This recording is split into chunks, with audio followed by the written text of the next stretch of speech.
लिख लिया बेटा? आज बहुत इंपॉर्टेंट क्लास है, प्लीज मेक श्योर हर एक चीज पे जरा 100% फोकस कर रहे हो और समझ रहे हो।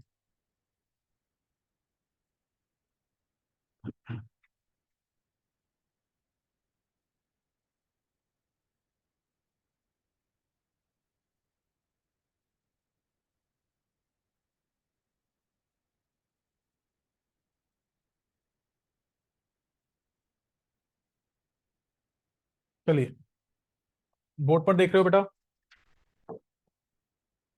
हम लोग बात करने जा रहे हैं एक तरह से सेकंड पॉइंट की, यानी पाथवे की। लास्ट क्लास में हमने ये देखा था कि कौन से न्यूक्लियोफाइल जनरेट हो सकते हैं। अब हम लोग पाथवेज पर आ रहे हैं, तो हम लोग पढ़ेंगे mechanisms for nucleophilic substitution reaction. तो ये मैकेनिज्म दो पार्ट्स में डिवाइड होंगे। पहला for optically inactive compounds,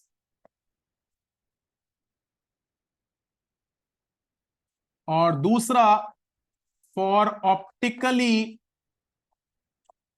active compounds. अगर हमें सिखा दिया जाए कि कौन से कंपाउंड्स ऑप्टिकली एक्टिव होते हैं, तो कहीं ना कहीं हमें ऑप्टिकली इनएक्टिव कंपाउंड्स के बारे में पता चल जाएगा। हाँ या ना? जैसे हम लोग बोलते हैं एक बैग है, उसमें 4 रेड कलर की बॉल्स हैं और चारों की चारों हमने बाहर निकाल दी, बची हुई सारी क्या है? ब्लैक। आराम से आइडेंटिफाई हो जाते हैं। तो अगर हमें पता चल गया कि कुछ कंडीशंस हैं किसी कंपाउंड को ऑप्टिकली एक्टिव बोलने की, हम वो स्टडी कर लें, तो जो वो कंडीशन को फुलफिल नहीं करेगा वो सारे के सारे क्या होंगे? Optically inactive. पक्का? तो सबसे पहले हम सीखते हैं ऑप्टिकली एक्टिव कंपाउंड्स कौन से हैं।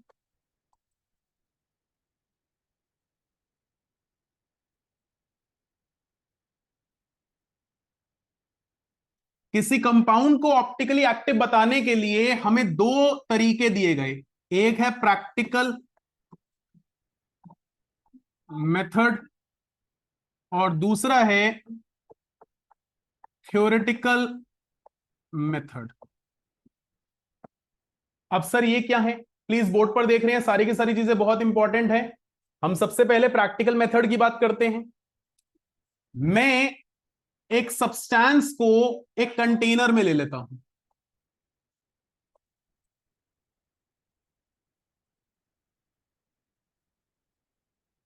इसी के साथ लेता हूं निकोल प्रिज्म।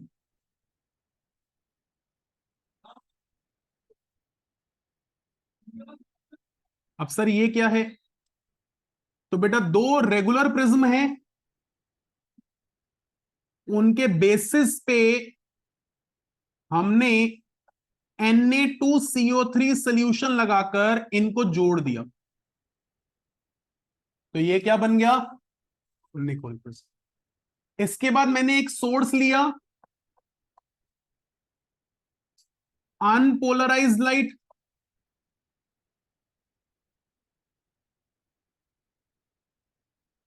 ये अनपोलराइज्ड लाइट आपके लिए एक तरह से व्हाइट लाइट हो गई,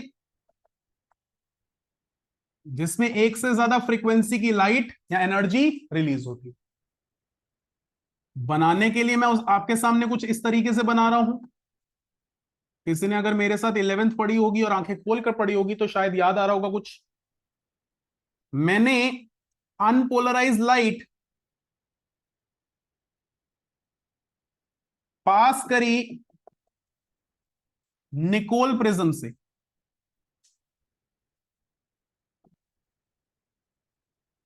निकोल प्रिज्म के पास कैपेबिलिटी है लाइट को, अलग अलग फ्रीक्वेंसी की लाइट को अलग अलग एंगल्स पे डेविएट करने की। तो मैंने एक एंगल की लाइट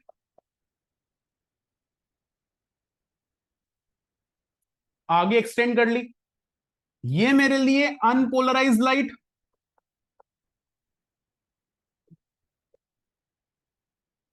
ये निकोल प्रिज्म, और उससे बाहर आई एक सिंगल फ्रीक्वेंसी की लाइट, तो प्लेन पोलराइज्ड लाइट। जी सर, कोई भी फ्रीक्वेंसी हो सकती है, कलर तो छोड़ो। क्लियर? अब ये जो मैंने प्लेन पोलराइज लाइट है, इसको पास करवाया आपके सब्सटेंस में से। देखो अभी मैं नाम या वर्ड ले रहा हूं क्या? सब्सटेंस। लाइट जब इसमें से पास हुई तो लाइट के अंदर शायद कुछ नई ऑब्जर्वेशंस हमें दिखाई दी। क्या ऑब्जर्वेशंस हो सकती हैं? पहली ऑब्जर्वेशन, लाइट डेविएट कर गई। ये ऐसे जा रही है, ये डेविएट कर गई। कौन सी डायरेक्शन में? Clockwise direction. हो सकता है लाइट डेविएट कर गई एंटी क्लॉकवाइज में। तीसरा, लाइट डेविएट नहीं करी।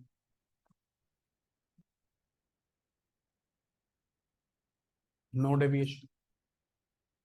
पहले और दूसरे केस में अगर हम लोग समझें,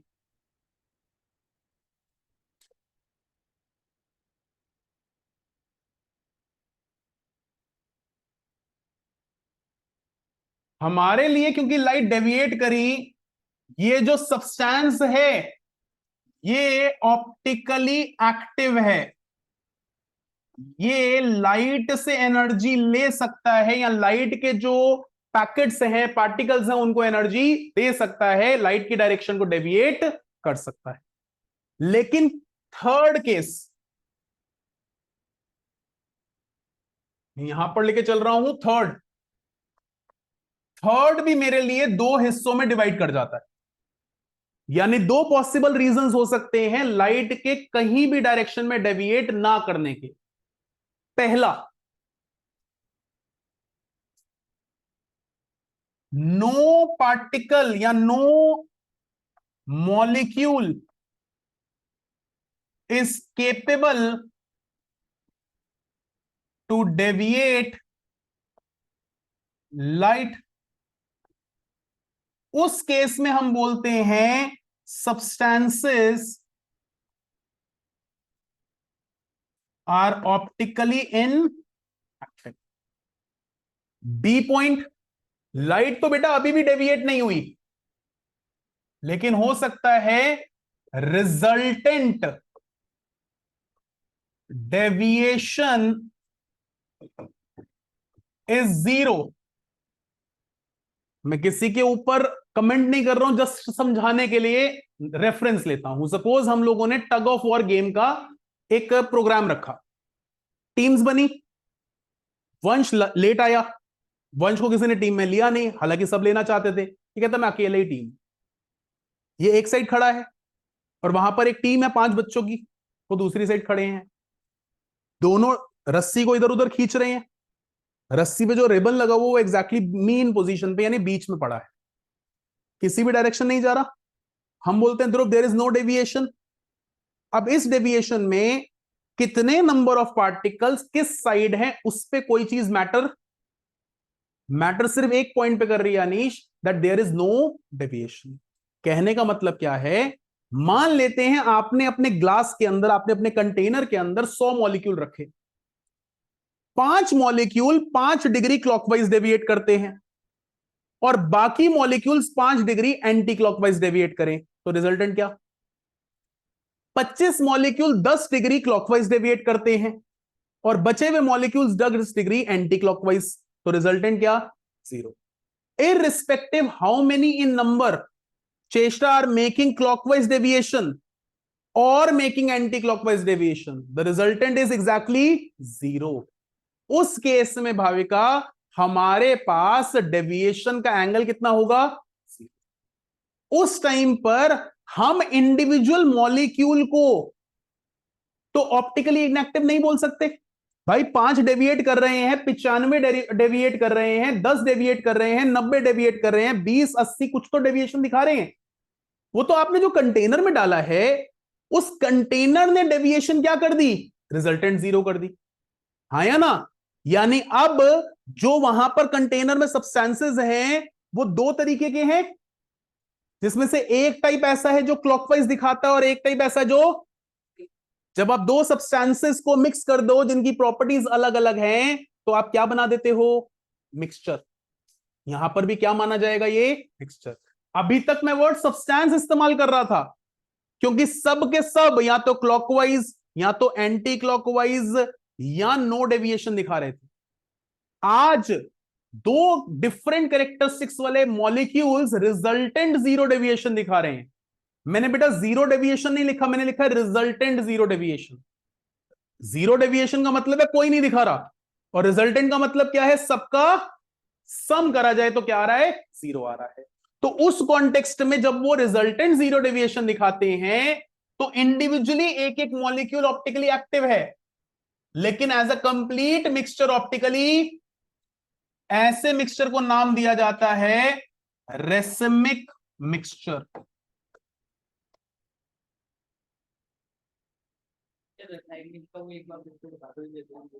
क्या मैंने बोला, during the process of understanding whether the substance is optically active और inactive, if a mixture so obtained carrying individual molecules being optically active but the resultant is zero deviation, hence the complete substance is referred to as racemic mixture. हम अकेले अकेले molecule को पढ़ने जाएंगे तो शायद वो ऑप्टिकली एक्टिव है, लेकिन एज अ कंप्लीट एंटिटी जो आपने अपने कंटेनर में डाली है उसको पढ़ने जाएंगे तो वो ऑप्टिकली, पक्का। कॉपी करिए जरा इतना, अभी फिर थ्योरेटिकल वर्जन भी पढ़ेंगे।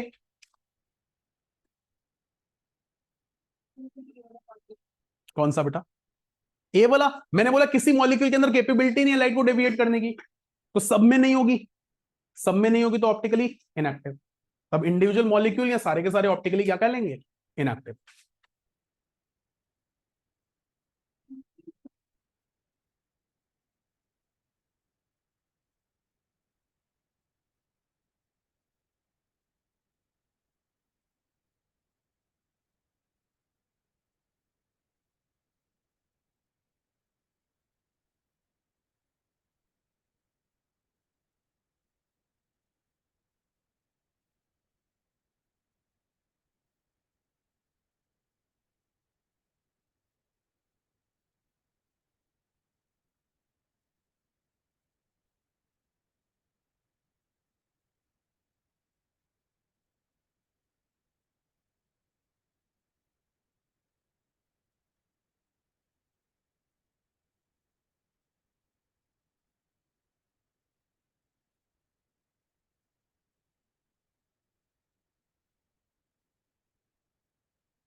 आज के दिन का सबसे बड़ा मॉरल क्या है?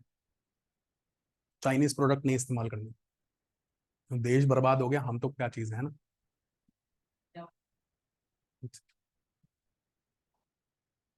अबे चाइना के प्रोडक्ट्स की वजह से वो लड़ाई करने को निकले थे, पाकिस्तान वाले। शुक्र है घर जाते जाते नहीं हंसा तू। घर जाते हुए एकदम से हंसना शुरू। मम्मी के क्या हुआ? वो 3 घंटे पुराना वाला जोक समझ में आ गया। हो गया? पक्का? चलिए, अब बात करते हैं थ्योरेटिकल पैटर्न। सर प्रैक्टिकली हमने ऑब्जर्व कर लिया, थ्योरेटिकली क्यों पढ़ना चाहते हो?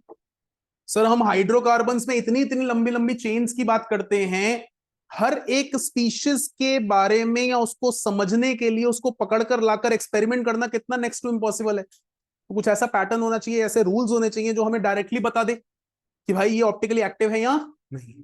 तो हमने यहां पर एक वर्ड सीखा,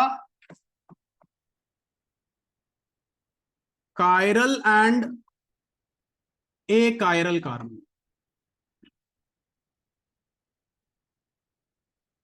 क्या है? Any carbon with sp3 hybridisation, भैया 4 बॉन्ड बनाएगा, हैविंग 4 यूनिक स्पीशीज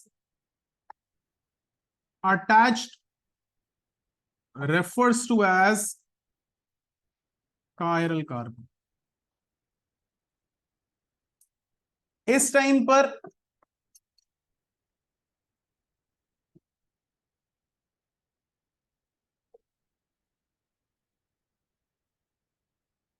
आप क्या देखते हो?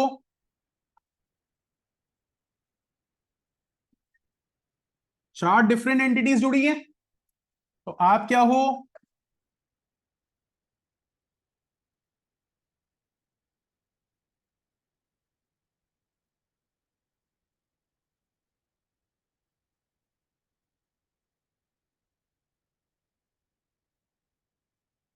इसको जरा ओपन करके ही बना दूं।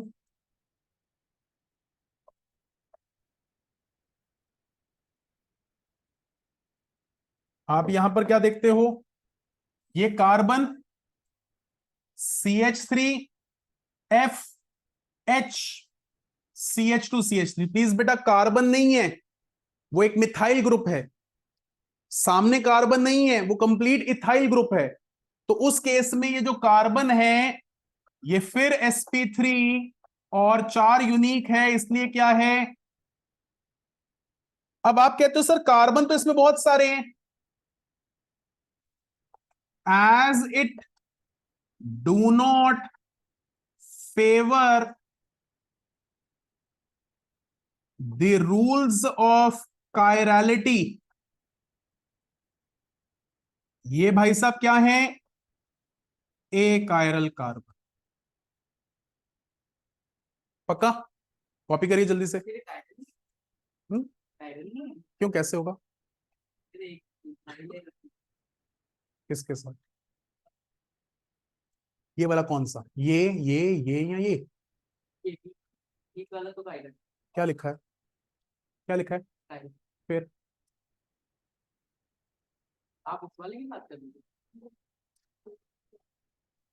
एरो दिख रहा है? अगर तो ये वंश इंटेंशनल है तो भाई क्या बोलूंगा, और अनइंटेंशनल है तो थोड़ा सा फोकस कर लो।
लिख लिया बेटा?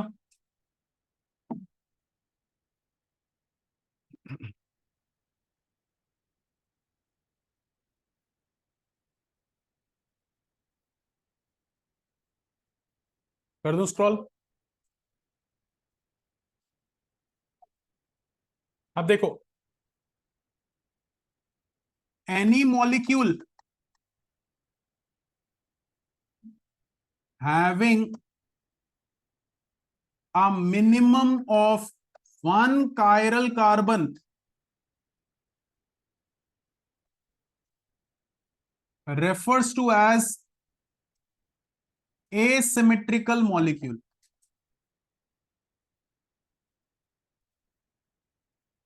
अब इंपॉर्टेंट पॉइंट आता है, any asymmetrical molecule if possess a non superimposable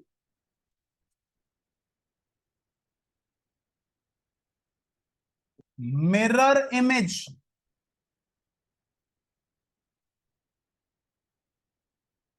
then it is found optically active and both species are enantiomers, यानी ऑप्टिकली एक्टिव आइसोमर्स। ये पॉइंट जरा मैं समझाता हूं। मैंने बोला एक मॉलिक्यूल में कायरल कार्बन और एकायरल कार्बन दोनों हो सकते हैं, जहां कायरल कार्बन वो कार्बन है जिसके चारों बॉन्ड्स यूनिक हो, और एकायरल कार्बन वो कार्बन है जिसके चारों बॉन्ड्स या तो हो ही ना। सपोज एक डबल बॉन्ड बनाया हुआ है, अगर हम उसको एक सुपर बॉन्ड मान लें तो दो बाकी, या उसकी हाइब्रिडाइजेशन sp2 या sp हो, sp3 ना हो, और उस पे जो स्पीशीज लगे हों अगर sp3 है भी तो वो सारे डिफरेंट ना हो, तो वो आपके लिए क्या है, एक कायरल। लेकिन अगर वो sp3 हाइब्रिडाइज्ड है और चारों डिफरेंट लगे हुए हैं तो वो क्या है, कायरल। अब मॉलिक्यूल में 100 200 500 1000 कार्बन हो सकते हैं, उसमें से एक भी कार्बन अगर कायरल है तो आपका मॉलिक्यूल क्या कहलाएगा, एसिमेट्रिक। अगर एक भी कार्बन कायरल नहीं है तो मॉलिक्यूल क्या कराएगा, सिमेट्रिकल। पक्का, कोई दिक्कत तो नहीं। अब किसी भी एसिमेट्रिकल मॉलिक्यूल को आप लेते हो, अगर वो मॉलिक्यूल अपनी मिरर इमेज बनाए, समझे ना मिरर इमेज क्या होती है, बहुत बार देखा होगा अपने आप को मिरर के सामने, तो वो सामने आपकी मिरर इमेज है और आप रियल पर्सन हो। तो यहां पर एज अ कंपाउंड में और मेरे सामने मेरी इमेज, मिरर इमेज, अगर ये दोनों एक दूसरे पे सुपर इंपोज नहीं होते, यानी they are non superimposable mirror images, तो ये दोनों ही ऑप्टिकली एक्टिव हैं, ये दोनों की रियल सिग्निफिकेंस है, ये दोनों आपस में है आइसोमर्स। कौन से, एनांटियोमर्स। पक्का। अब यहां पर पॉइंट आता है, सर हमें कैसे पता चलेगा कोई मिरर इमेज है या नहीं। तो बात को ध्यान से समझना, प्रिसाइज लैंग्वेज में बात करेंगे क्योंकि सीबीएसई में जितना चाहिए हम उतना पढ़ेंगे। ध्यान से बात को समझिए। मिरर इमेज दो तरीके से ली जा सकती है। पहला, आपके जैसा बच्चा मिरर लगा हुआ है और मिरर के सामने जाके खड़ा हो जाता है, हाथ हिलाता है तो वहां से हाथ दिखता है, ये हाथ हिलाता है तो हाथ दिखता है। कहीं ना कहीं मैं अगर मिरर के सामने चिपक जाऊं तो मेरा हाथ के ऊपर हाथ आएगा, मुंह के ऊपर मुंह आएगा, नाक के ऊपर नाक आएगा। कह सकते हैं हम एक दूसरे के ऊपर क्या हो रहे हैं, सुपर इंपोज। मान लेते हैं, समझिए ये मिरर है, I am keeping my object parallel to the mirror. ये मिरर है, ये मेरा ऑब्जेक्ट है, ये उसके क्या है, पैरेलल रखा गया है। तो जो मिरर इमेज बनेगी वो ऐसी बनेगी, थंब के ऊपर थंब आएगा, इंडेक्स फिंगर के ऊपर इंडेक्स फिंगर, टाइनी फिंगर के ऊपर टाइनी फिंगर, आएगी नहीं आएगी। पक्का। तो ये दोनों आपस में क्या हो गए, सुपर इंपोज, एक ने दूसरे को ढक दिया। समझते हो। लेकिन वहीं पर अगर मैं इस हाथ को मिरर के परपेंडिकुलर रखूं, अब इसकी इमेज कैसी आएगी, इसको इसके ऊपर सुपर इंपोज करूं करा? किसी को लग रहा होगा सर ये देखो सेम सेम वाली फिंगर एक दूसरे के ऊपर आई, लेकिन क्या थंब थंब के ऊपर आया? मैं वो नहीं कर रहा हूं मछली जल की रानी है, लेकिन अगर आप देखो थंब थंब के ऊपर तो नहीं आया, यानी एक दूसरे के ऊपर सुपर इंपोज। तो यहां पर ये दोनों मिरर इमेजेस तो हैं लेकिन सुपर इंपोजेबल। तो हमें हमेशा मिरर के परपेंडिकुलर ऑब्जेक्ट को रखना है। And once we keep the object perpendicular to the mirror, if we identify an image, वो इमेज अगर हमारे ऊपर सुपर इंपोज नहीं हो रही तो non superimposable mirror images. और ये दोनों ही आपके लिए क्या है, enantiomers, and both are optically active. आपको अगर मैं वर्ड्स के हिसाब से समझाऊं, मैंने यहां पर ए बनाया, क्या सुपर इंपोजिबल है? आया ना? मैंने यहां पर बी बनाया, non superimposable mirror images हैं। तो ये अगर दोनों की बात की जाए तो दोनों क्या हैं आपस में?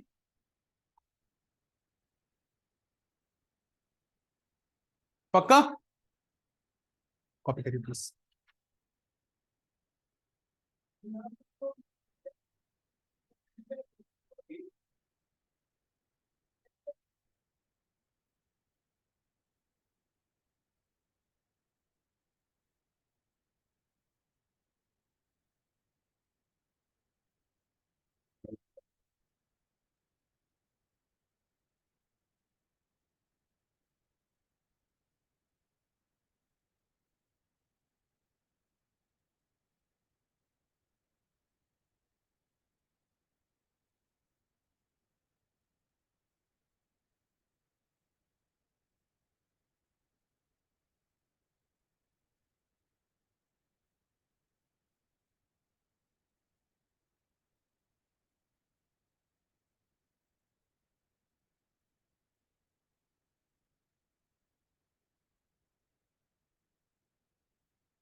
ले रहे हैं यहाँ पे?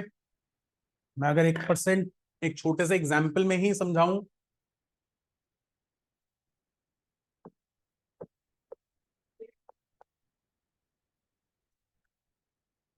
ये सी और सी में कंफ्यूज मत होना, ये लो मैं इसको ई कर देता हूं। मिरर इमेज,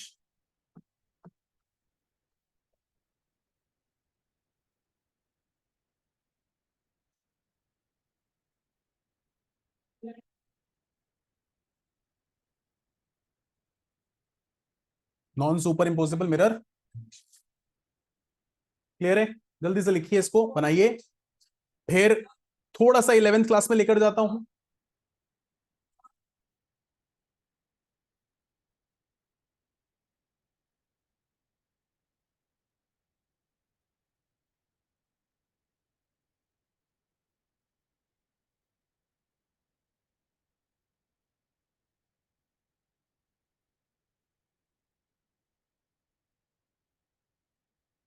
साइड वाली वो चेंज कर देंगे ना, जो साइड में है, हम्म, वो हमेशा चेंज कर देंगे, मतलब मतलब एक्सचेंज कर देंगे ना। क्यों? मिरर ही मिल गया।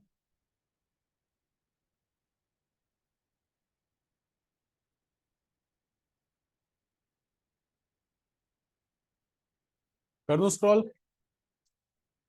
चलिए अब जरा representation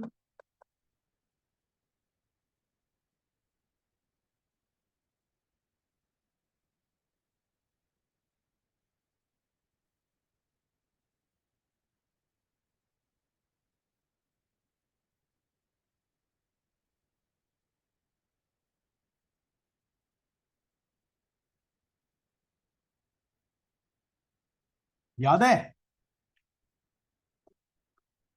sir, which is shown with the चप्पू, यानी darker bond dash with the blur bond. अब कैसे?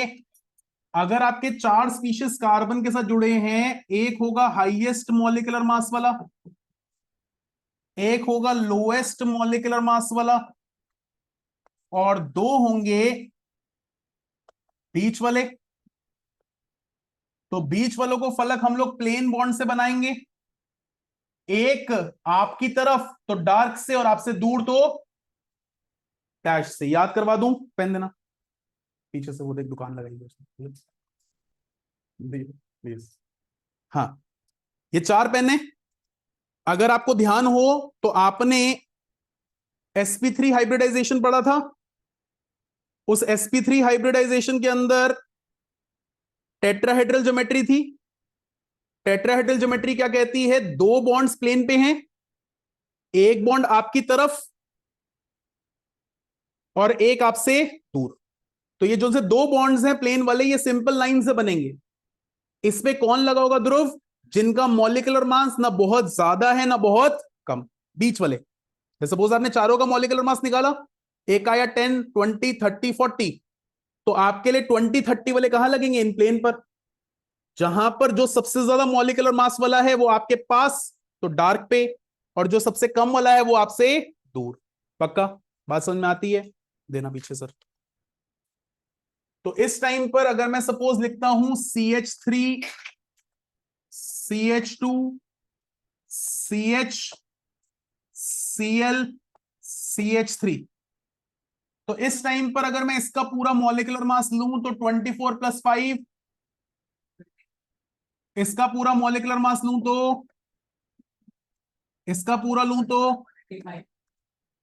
इसका लूं तो आपके लिए ये सबसे कम मॉलिक्यूलर मास वाला हो गया, ये सबसे ज्यादा मॉलिक्यूलर मास वाला हो गया, और ये आपके लिए कहीं ना कहीं, तो ये तो आपने, चाहे ऊपर आप C2H5 लिखो तो नीचे CH3, ये आपने डार्क बॉन्ड बनाया, और ये आपने यहां पर आया Cl और यहां पर आया H।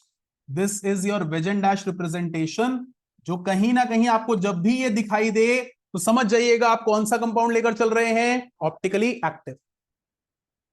फिर अगर इसका मिरर इमेज बनाई तो नॉन सुपर इम्पोजिबल है। कैसे?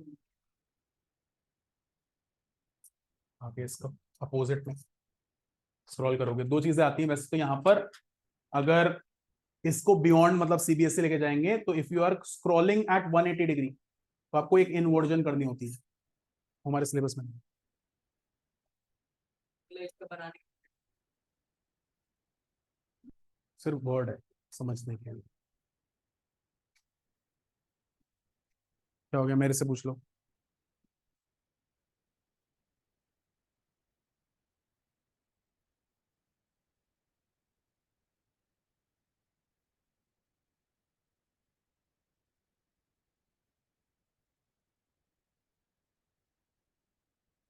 अंशुल भैया, ओ अनीश भैया, क्यों इतना एफर्ट देते हो?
तो मिरर इमेज बनाना चाहेंगे, केस 3 की जगह पे ऐसा है, केस 3 है उसकी जगह पे ऐसा है।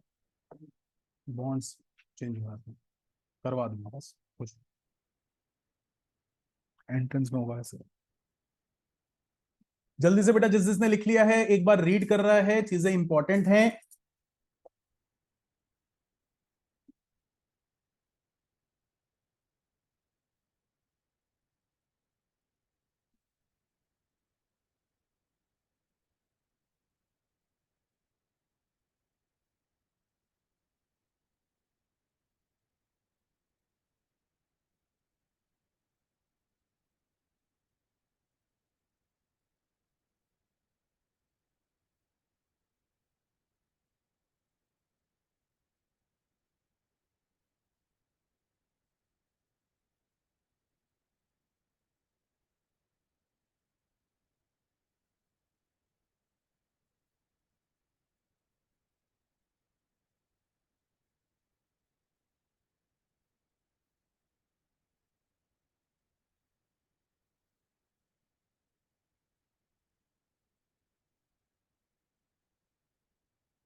कर लिया रीड बेटा? कर लो, आराम से कर लो, कर रही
हो गया?